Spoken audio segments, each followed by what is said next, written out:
Okay, so the title for this evening's talk, again, I don't know what I'm going to talk about when I get up here, but just before I came in here, I was talking with someone about responsibility. So tonight's talk is going to be about responsibility and irresponsibility. And the Buddhist ideas about these things, because this is applying the Buddha's teachings to some of the problems we have in our life. Many of us have responsibilities.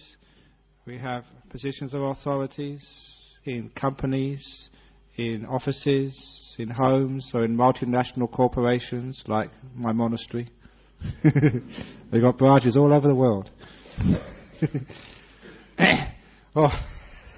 or whatever your position is, that sometimes that because we don't know the Buddhist attitude to responsibility, we get stressed out, we get angry, we get ill, and eventually we die. And that's not a nice thing to do, especially when you're very young. So today's talk is what responsibility really means, how to deal with it, and also just how to have some fun with it. So, what actually really responsibility means is actually able to respond. That's what the English word means. They're able to respond to the duties which are yours to deal with. Unfortunately, most people respond inadequately. That's why we're given responsibility, but we really haven't got the ability to respond wisely. And that is much of the problem which we have. Sometimes people think, well, it's all right for Ajahn Brahm to talk. He has no responsibility, but that's not true. Every now and again, when somebody asks for a reference for their job or whatever they're asking for, I sign all of my titles, all of the jobs and the things which I have to do.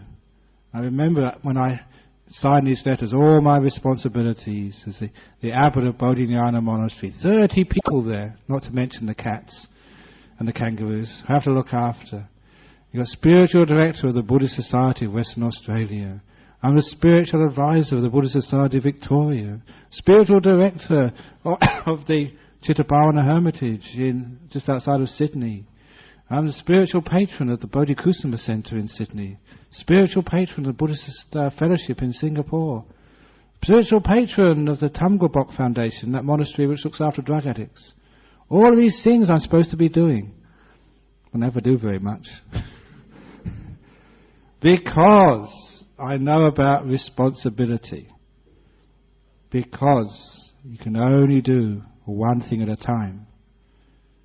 So I tell people, this is actually how I take on all these so-called responsibilities. Because I resigned as being the abbot of Bodhinyana Monastery when I left this evening. And when I get back there, I'll be abbot again. So I never take my duties of the monastery here when I come into our city centre. Here I'm the spiritual director of the Buddhist Society of West Australia. And when I go to Victoria, I'm neither the abbot of the Bodhinyana Monastery nor the director of the Buddhist Society of West Australia. I'm the spiritual advisor of the Buddhist Society of Victoria when I go over there. So what I do is I never take my responsibilities with me when I go. I dump them here. What we really mean there is, a lot of times our responsibilities, we carry them around all the time when we don't really need to.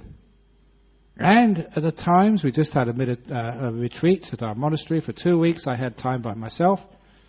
And when I go on retreat, I'm not spiritual director or spiritual advisor of anything. When I go on retreat, I'm just a simple monk. In fact, when I close my eyes, I'm not even a monk anymore. When I close my eyes, I'm just a person.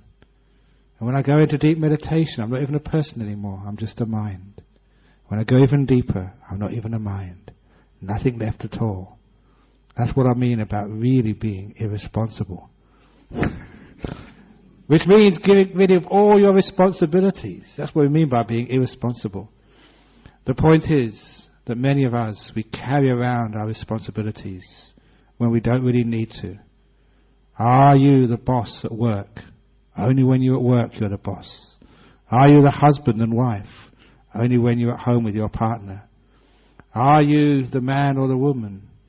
Only in this life when you sort of go into deep meditation or you'll die. You're not those things. So this is the first reason about, or first way of how to deal with responsibilities.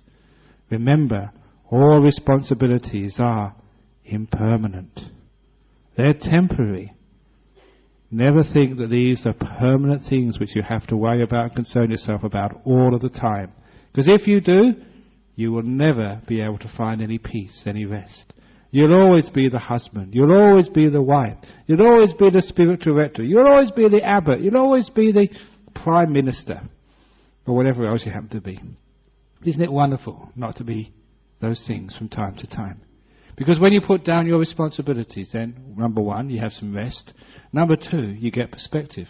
When you're too close to things, you'll never be able to see them clearly. So first thing with responsibility is remember all responsibility which you have is always only temporary. So it gives you the right perspective. The other thing is, very often we take responsibility for things which we have no business taking responsibility for. We take responsibility sometimes for other people's actions, what they say or what they do. What do I mean by taking responsibility for other people's actions? By saying, you shouldn't do that, you shouldn't do that, you should know better. You know, when people coughed, I never took any responsibility for that. It's not my cough, it's your cough, it's your responsibility. By that I mean I never got angry and upset. Now how many of you, maybe you were sitting next to somebody who was coughing, and you were just about to get enlightened and they coughed and spoiled it for you. Oh. You got really mad and upset. Now the point is, you took responsibility for what they coughed. There they go again. But that's your mistake, because it's not your business. It's the other people's business. That's just a cough. What about if somebody says something mean and nasty to you? They call you a dog, or they call you camel face, or you call these other things which... Now, what happens when when they say things like that to you? Do you take responsibility for that? And say, you should not be calling me camel face. You should know better than to call a monk camel face. Or whatever. You're taking responsibility for that. And that's why you get upset. A lot of the times, we take responsibility for things when really they're not ours. What happens when we take responsibility? Most people start to own those things. Remember the difference between responsibility and taking ownership. Taking ownership means they said something and we own it. We receive it as if it was ours. And then it is our problem. When we don't take any ownership, they can cause whatever they like. I don't own that, so I'm not going to receive it. Just like they give you a gift, you don't receive it. It's like when you open your email, you just choose which email you want to read and which you want to delete. So anyone says something nasty to you, delete. You know, you can do that. All you need to do is just say, oh, I'm not listening. Or just say, well, so what, you can say whatever you like, but I will never allow anyone to control my happiness.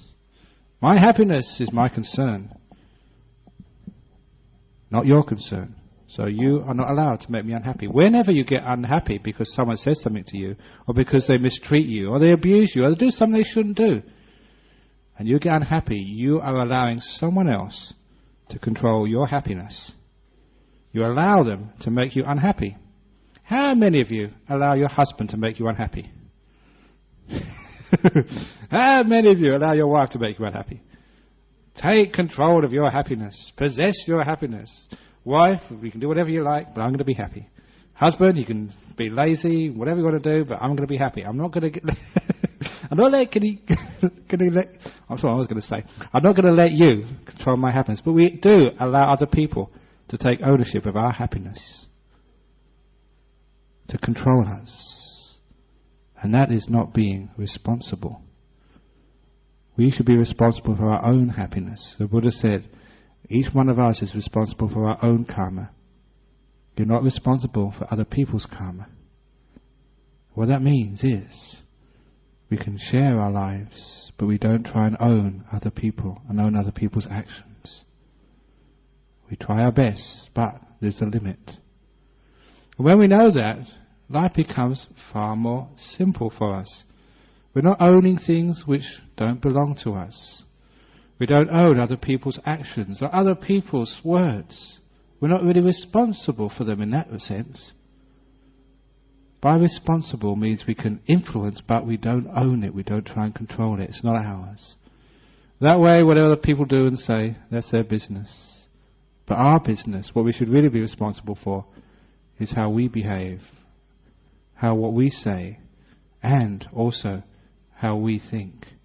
Because too often, because our responsibilities go in the wrong areas, we're responsible too much for others and not enough for ourselves. Everyone else tries to help others, but very few people try and help themselves.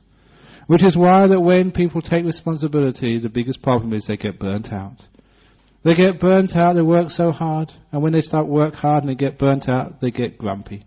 When they get grumpy, they say all rotten things and do rotten things in the office, in the home, and they create even more problems. So many of the problems of life will be solved if we could just stop taking responsibility for others and take responsibility for ourselves for a few moments. To rest, to be still. Sometimes people think that's being irresponsible.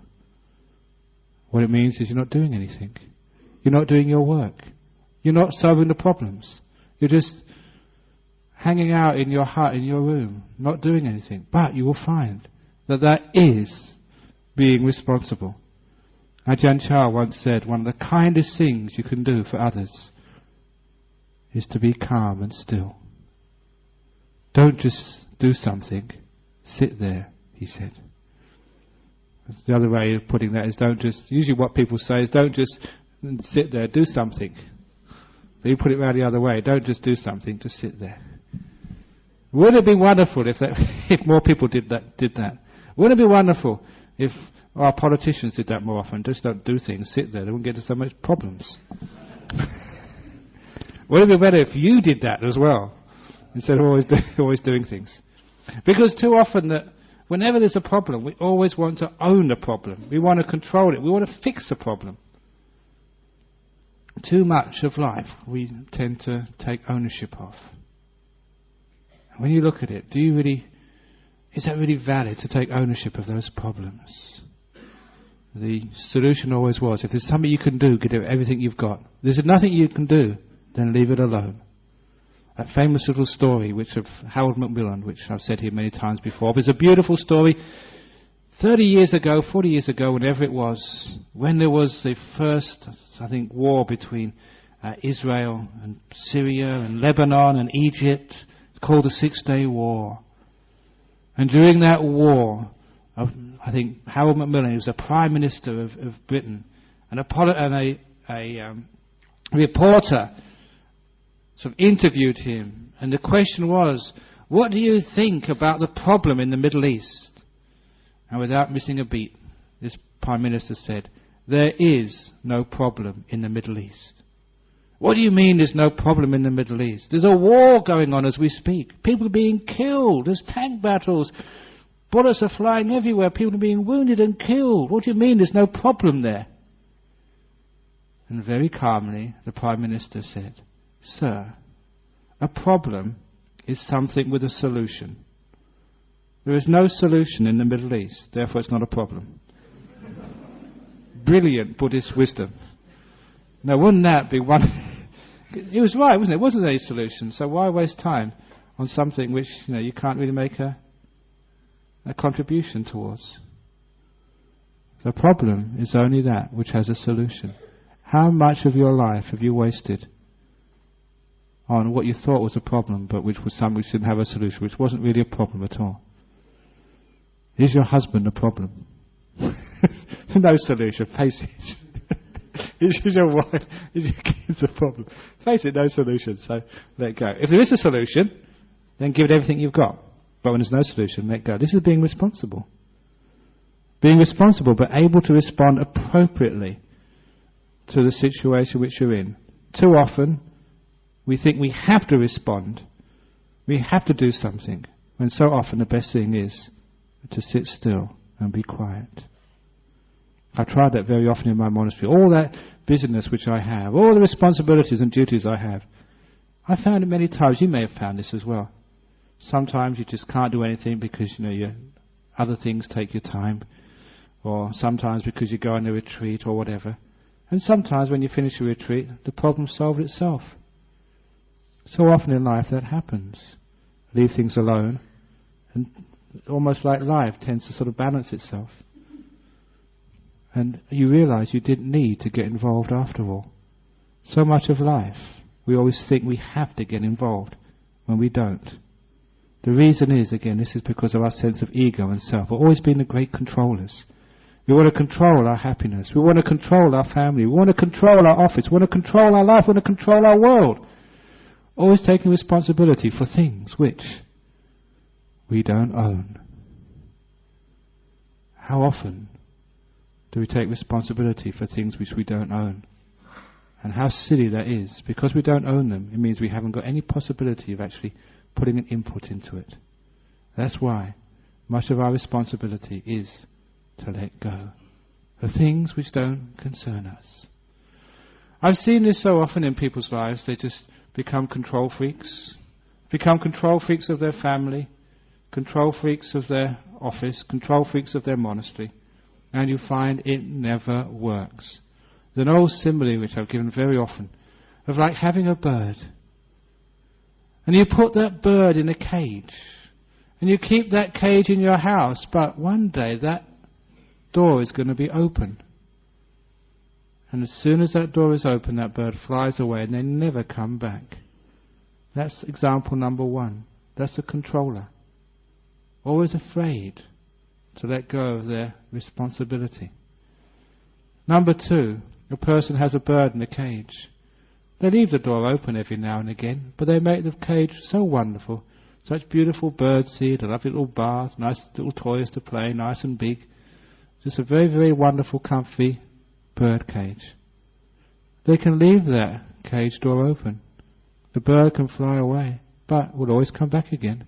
Why? Because it's a nice cage. They like being there.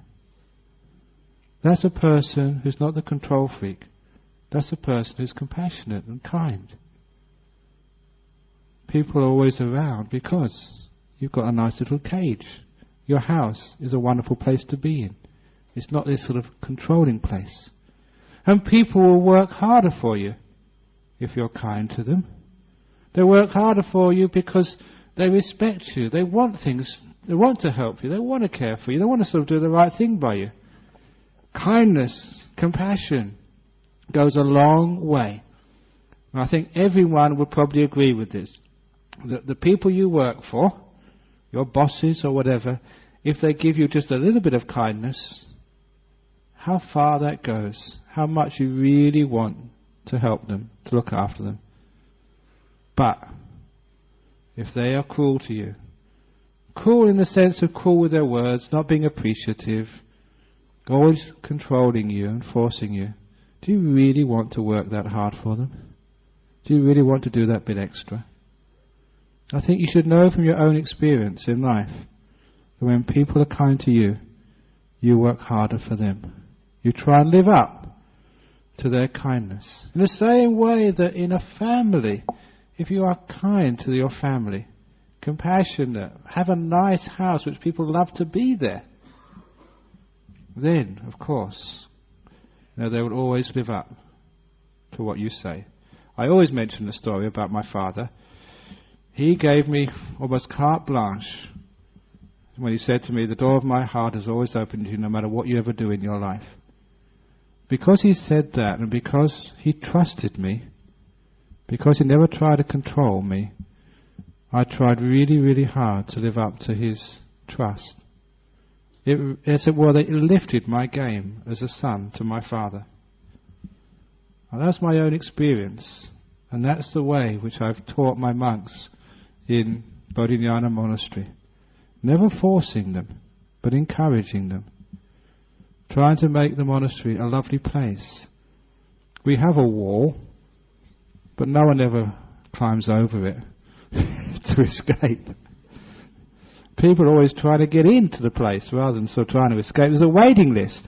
I think for ladies want to spend the rains at my monastery. This is true. 2004, next year is all booked up. 2005, booked. 2006, booked a long time ago. 2007 and 2008. The next vacancy, if you want to spend the reins, is the woman in my monastery, 2009. Isn't it great? Because you don't try and control it, you just make it a nice place and people want to stay there. This is actually what we mean about responsibility. We don't need to control and own to get prosperity in our lives. What we really need to do to be responsible and have our company, have our family, and have ourselves grow is to know where we should be responsible and where to let go. Where we can give an input and where we can't. Like the great Prime Minister, when there's nothing you can do, what should you do? Do nothing. Very simple wisdom. But if you just follow that much, you'll have a very, very successful life. Where there's nothing to do, then do nothing. How much? That's being responsible. Irresponsibility is when there's nothing to do. You run about doing this, doing that, trying to make things different. That is being irresponsible. And too many people are irresponsible. Always trying to change things which are quite beyond them. That's the first thing about sort of responsibility. The other thing about responsibility is that, again, our major factor of responsibility is with ourselves. If we can make ourselves a really good person, then that's the best thing we can do for other people. Very often people come and tell me about their kids. They ask advice about bringing up kids. That's why they always ask monks these questions about marriage problems and bringing up kids. I've never been married, I've never had any kids. Why are you asking me? I became a monk to get out of all that stuff. But nevertheless, they still get some good advice now and again. Because, really, you're all my kids, aren't you? You're my friends. No, because sometimes that sort of, we get, again, like too controlling. And when people say that, we should, why can't our kids do this, why can't our kids do that? Of course, the usual answer which I give is say, stop looking at your kids, look at you. What are you doing? Because kids are very often Xerox copies of their parents. What your parents do, very often you follow their lead. So the best way you can teach your kids is to teach yourself. If you are a kind, good, soft-spoken person, your children are likely to do the same. But if you say really rotten things, and you shout at them and you curse them, then what do you think your children are going to turn out like? Isn't it so often we see a kid or we see a daughter or a man and say, it's just like a chip off the old block, they say, just like their father, just like their mum. You see where they got it from. So the best way to bring up your kids is to be a good person yourself, to be kind, to be generous, to be warm, to be loving, because you're teaching by example, which is by far the most powerful way of influencing others, by example. As is the best way of influencing other people at work, by example. If you're kind, if you're wise, if you work hard, then other people are going to do the same. So this is actually how we help others, by, first of all, training ourselves. And if we can train ourselves, that's the best way we can help others. So a lot of times by our responsibility for others, how we can help others, how we can be compassionate and care for others is to help be compassionate and care for ourselves, first of all. Just too often people go out into the world, trying to help the world, trying to be compassionate and kind. And what do? They create too much problems and mischief in the world. They're kind to others, but they've never been kind to themselves. This is our problem. Too many people want to save the world, but too few people have ever bothered to save themselves. And because you can't save yourself, you don't know what the goal of life is. You don't know what peace, what happiness, what freedom is. Too often we go out into the world and we try and develop the world. Early on in my years as a monk, 29 years ago, when I started being a monk, I was in this village in northeast Thailand. It was a happy village. They were very poor, no electricity, but they had their family, they had their time. And I always remember, about the first couple of weeks after being a monk, walking into this village at night time, going to a Buddhist ceremony. As we walked through this village, without any electricity, in the remote northeast of Thailand, you saw in the upper veranda, an open veranda of every house, usually a family of maybe 12, 15, even more people, with their faces illuminated by a small kerosene lamp. And they were all telling stories to each other. There'd be the old grandparents, a few uncles and aunts, the parents, kids, brothers and sisters, a whole family living together in one house. And every night they would spend the evening in the same way, sitting in a semicircle around this, not really an oil lamp, it was just some oil in a bowl, and just a little wick coming out of the bowl, as simple as you could possibly think, and all just telling stories to each other, night after night after night. When I saw that, I realized what I'd missed growing up in a place like London with electricity and television. And you saw that those simple ways of living, sure, they didn't have many of the conveniences of the Western world, but they had their family, they had their time together, they had their mutual supports. And sometimes I thought, why did the West come and develop those places? Even the hospitals which came. This was true. One of the old men, who I knew very, very well, he's died now, one of the old men of that village, just before he died, I went to see him. I was visiting Thailand. I went to his house. He couldn't come to the monastery. And I chatted to him in Thai. And one of the things he said always remained with me. He said, you know, over the years, I've lived in this village some 80 years. He said, I remember when they first built the hospital. Before they built the hospital, everyone was quite healthy. But when they built the hospital, people started getting sick. That's what he said to me. So sometimes you wonder about these things. You know, what are we really helping? And sometimes that if you really want to be responsible, you have to know how to help. Sometimes we have the right motives, but we're irresponsible because we don't know how to do it. Our heart's in the right place, but our wisdom isn't really firm yet. So to be responsible, we have to train on ourselves first of all. We have to learn ourselves, really, what is worthwhile in the world?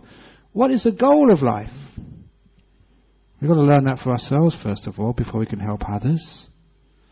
One of the stories I remember I read in a magazine of this young man who had a disease of his ears. He was born deaf.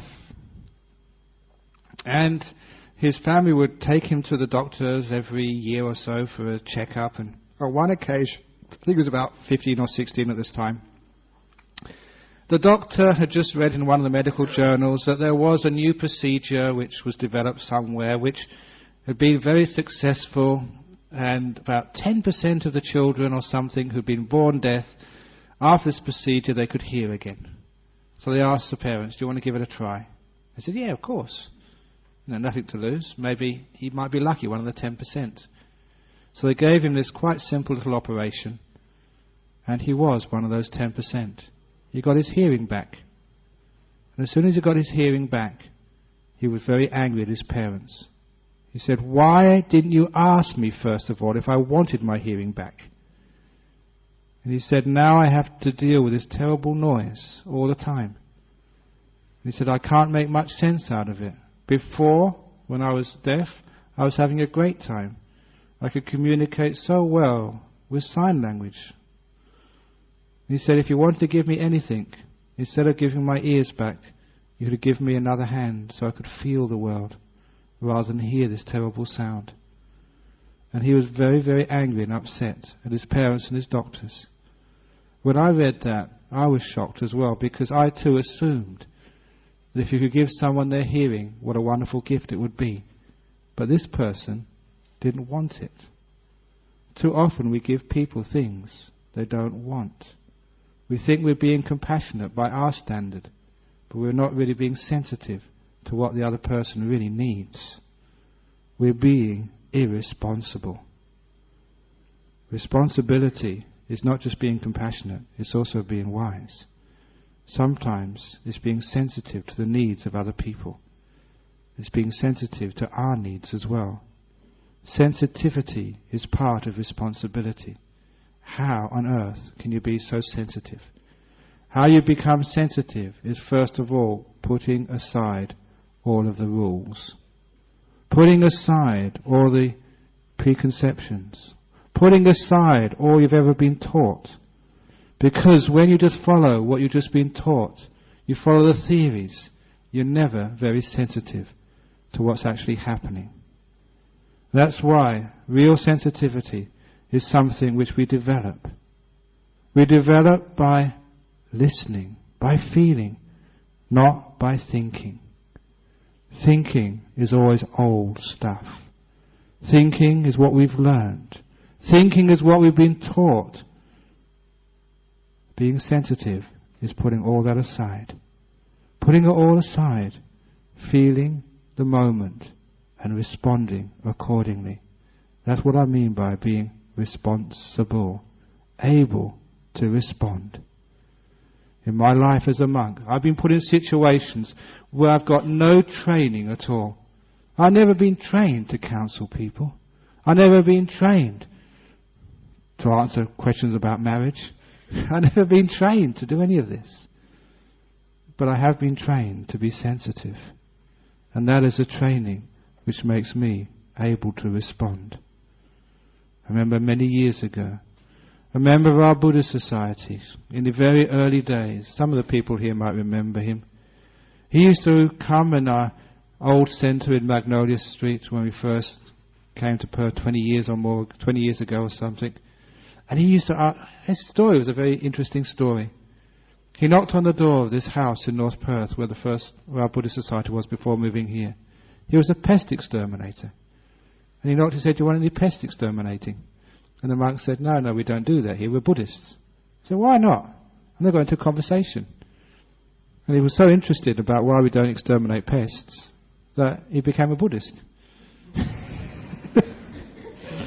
So we exterminated the pest exterminator.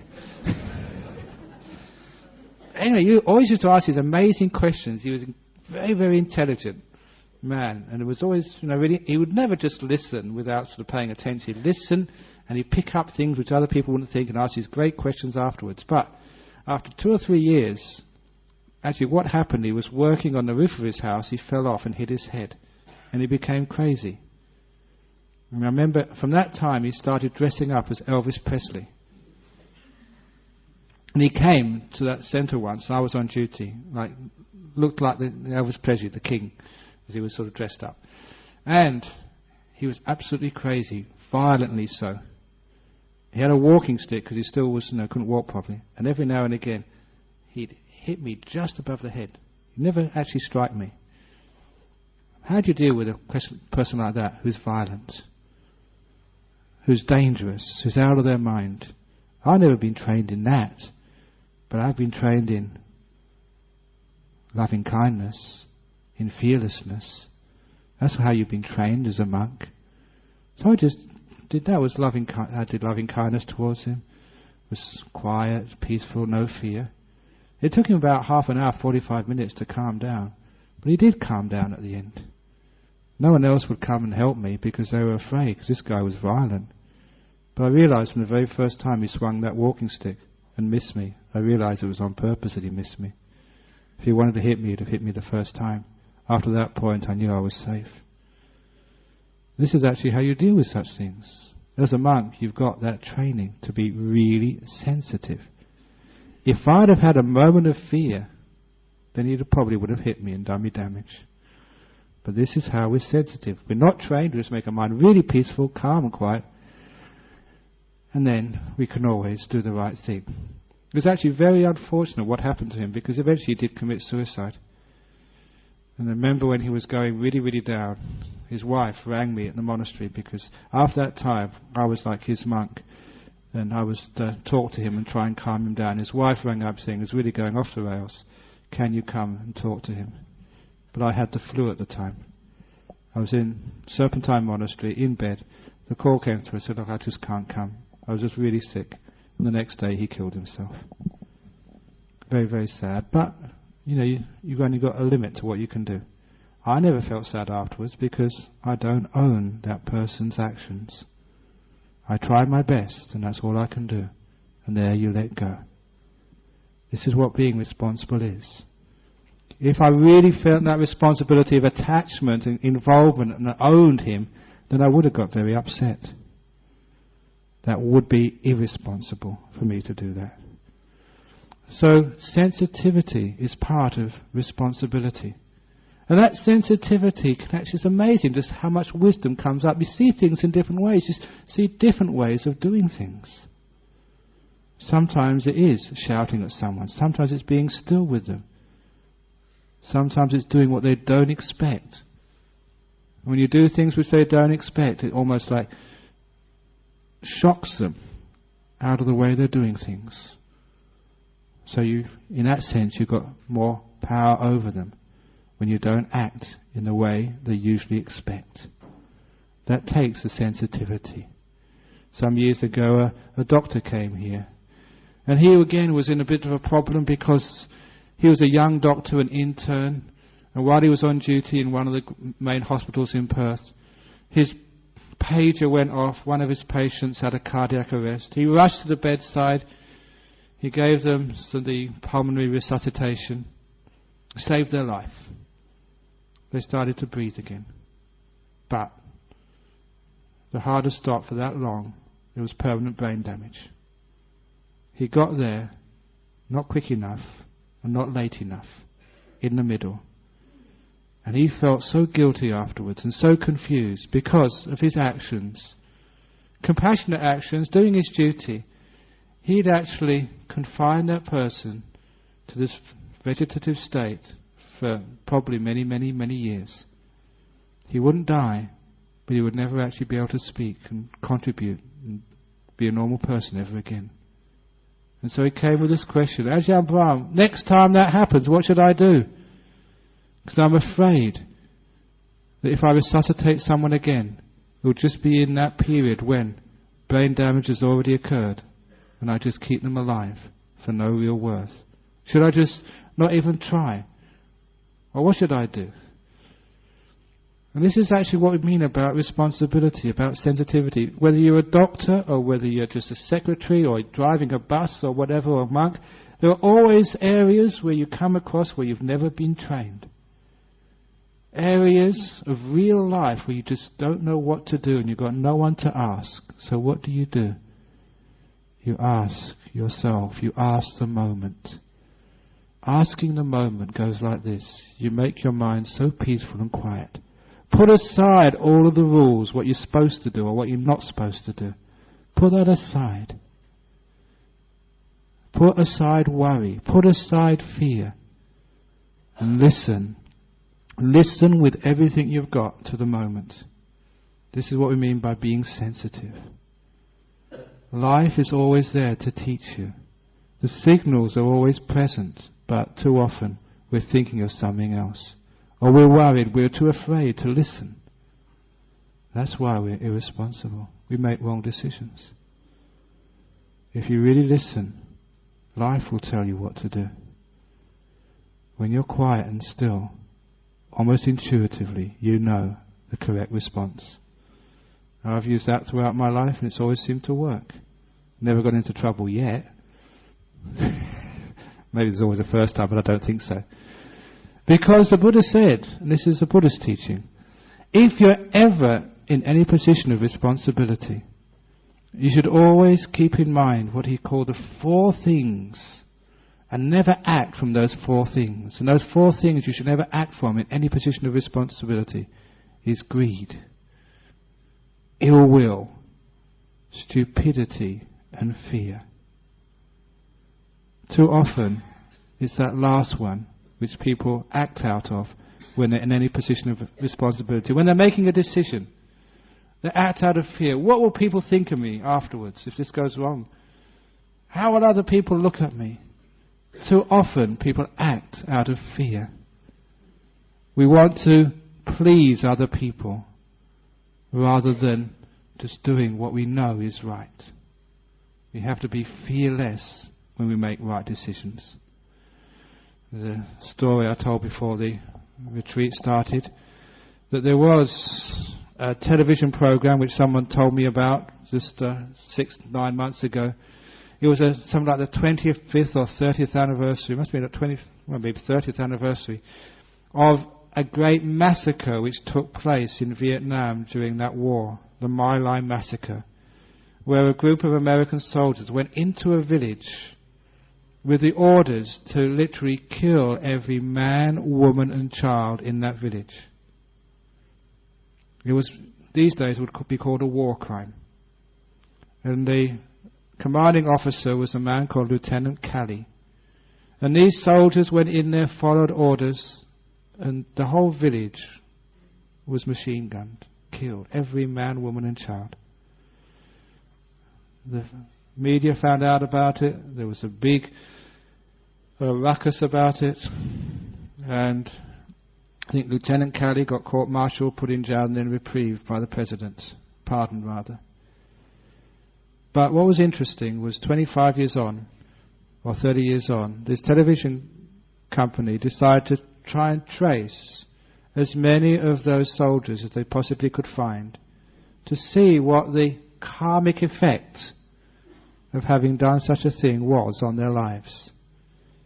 And whether you believe in karma or not, the point was, it was very clear that all of those soldiers were having huge amounts of social problems, psychological problems, relationship problems. They were not happy people. Except there was one which stood out, was a happy person. He was an Afro-American soldier who had joined the military just to get out of some ghetto, to get a life, as they say these days. He had very little education, but when the order came from his commanding officer to go into that village and kill every man, woman and child, he refused to go. Even though such a refusal would mean, and he knew what it would mean, 2 or 3 years in a military prison, which is much, much worse than any civilian prison. He knew what he was up for, but he said he just couldn't do that. When they asked him, why didn't you do this? Why couldn't you go and shoot and kill people when it was an order? He said, I just knew it was wrong. Couldn't say why. It was his guts told him, I just cannot do this. He did spend those 2 or 3 years in military jail, but the rest of his life he was at peace with himself. Sometimes we have to act so fearlessly. Doesn't matter what we're told. Doesn't matter what other people say. There's something inside of us knows what's true and what needs to be done. Responsible people have to do that. We have to take responsibility for ourselves, for our life, for our happiness. That's why the Buddha said we are the owners of our karma. When you do things like that, when I heard that story told to me, I was very inspired. 2 or 3 years in the military jail is nothing compared to the rest of the life, having to have therapy, not having any relationship, always hating yourself, having to have all these drugs inside of you. Taking responsibility, being sensitive. So the moral of this talk this evening is that responsibility has to go to oneself as well as to others. That has to be sensitive. And very often that sensitivity means just resting, doing nothing. Doing nothing is a valid option in life. We don't always need to react. There's a great difference between reacting and being responsible. Sometimes we just leave it alone. It's a problem which is best solved by doing nothing. When there's nothing to do, we do nothing. It's a problem without a solution, so we leave it alone. We just focus on that which we can really be effective. Doing one thing at a time. where we can really make something out of the situation. Otherwise, we do nothing. Our problem is we think we own things which don't belong to us. We think we own other people. We own our wife. We own our husband. We own our children. We own our workers. Whatever you think you own is what you will control. You should know, after coming places like this long enough, you don't own any of that. You do not own your partner in life. They're with you for a while. You enjoy their company. But if you own them, it's like putting them in that cage. One day they'll fly away forever. You don't own them. You don't own the people who work for you. I don't own my monks. You don't own what other people say. You don't own what other people do. Leave them alone. The one thing which you do own is your actions of body, speech and mind. You don't even own your body. You look after it, but in the end, nature owns this body of yours. Why did those people who coughed today, did you decide to cough to disturb everybody in the meditation? Of course not. You had no choice. It wasn't, there we go again. See, no choice. You had to do it. What we're doing, if you really owned your body, you could shut up and be quiet, but you can't do it. This is just showing you just who owns this. So your responsibility for your body only goes so far. To care for it and look after it, but just that much. And sometimes you just leave it alone when it's time to die. Bye-bye, body. Nice knowing you. That's where your responsibility finishes. If you try too hard, if you own too much, it's called attachment. And when there's attachment, it's being irresponsible. You create problems and difficulties in the world. So often this is what happens. So real responsibility is realizing all of this stuff is temporary. I don't own the Buddhist Society of WA, even though he said I'm the boss. It's only temporary, just every now and again. I don't own the monastery down at Serpentine. I don't know what those monks are doing this evening when I'm up here. No, they're all very well behaved. I don't own the Buddhist Fellowship in Singapore. I don't own these things. So that way, you can be at peace with your life. You can contribute. You can give without owning. Isn't that a wonderful thing in life? To give to the world without owning it. When you can do that, you know how to be responsible. You can be sensitive to the needs of the moment without any preparation, without any training. You're just training in knowing, in feeling. And it's amazing just how you will respond appropriately. That is how to be responsible in life. Be responsible for yourself as you're responsible for others. And that's a talk this evening about responsibility. Okay, so any questions? Anything which has been said today, I am not responsible for. Buddhist Society WA is responsible, so please sue them, don't sue me.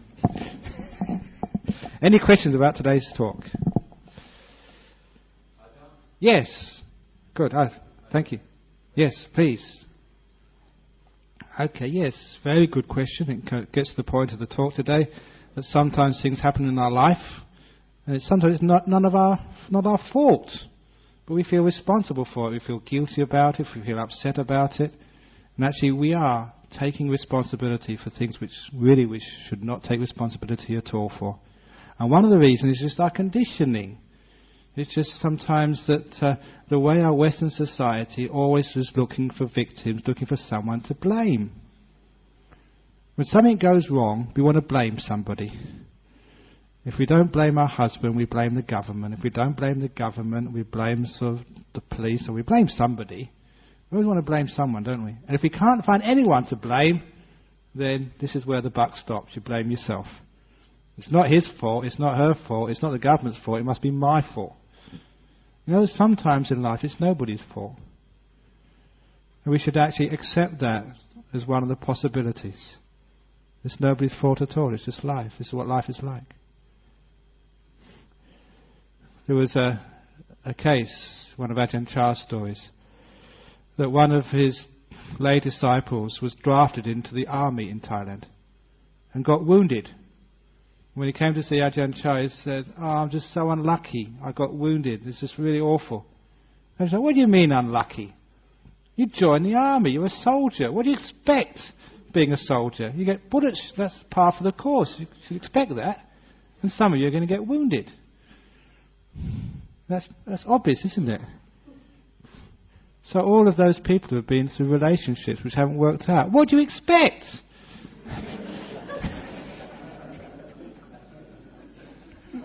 It's part of the course. It's like getting wounded as a soldier.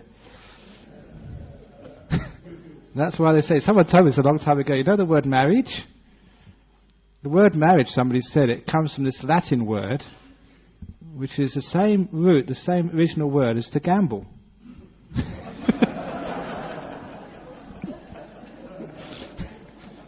It's true, because when you get married, you never know really, what you're going to marry into. So, you've been married a few years.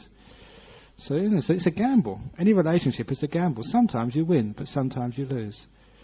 So you've got to accept both. And it's not your fault. And a lot of times it's not his fault as well. That's what people are like. So you don't take responsibility for what you don't own. A lot of life you don't own. You don't own the bullet which you got shot by. It's just what happens sometimes. What happens in any relationship or in life, you don't own that. It's just what happens sometimes. So you learn. Well, we have this, what I said last week, the AFL code. Hopefully you remember that. The AFL code, just like in footy. Acknowledge what happened. Forgive, which means we don't blame anybody. And learn. Acknowledge means we don't try and hide it. We're not going into denial. We're not saying this didn't happen. It happened. Okay? Acknowledge it. Forgive it. Don't lay the blame on this person or that person, certainly not yourself. And learn from it. And then all the things which happen to you in life, they're just, even if they're unpleasant, they're just growing pains, that's all. You learn and become a better person as a result. But feeling guilty never makes you a better person. Blaming yourself and feeling responsible for it doesn't make it any better. Sometimes we think, if only I did this, if only I did that. Really, you couldn't have done anything else. So, leave it alone. Don't take responsibility for the past. Take responsibility for the future instead. Learn from the past, but don't own it. If you own it, you can never let it go. If you let it go, then you're free. So if you want to be free, this is a way to be free. I like saying that word. So does that answer the question, sort of? Okay, if it doesn't, please sort of complain. Now I say that because I remember once, when I was a layperson, I went to a talk and I asked a question of the speaker. And the speaker gave a stupid answer. He wasn't really sort of answering the question at all. He was just saying something else, just getting off the hook. And I hated that, I must admit. And so these days, if I don't answer the question properly, then if I try to squirm out of it, please come back again. Because I don't think it's fair. Any other questions before we go? Gone. Okay.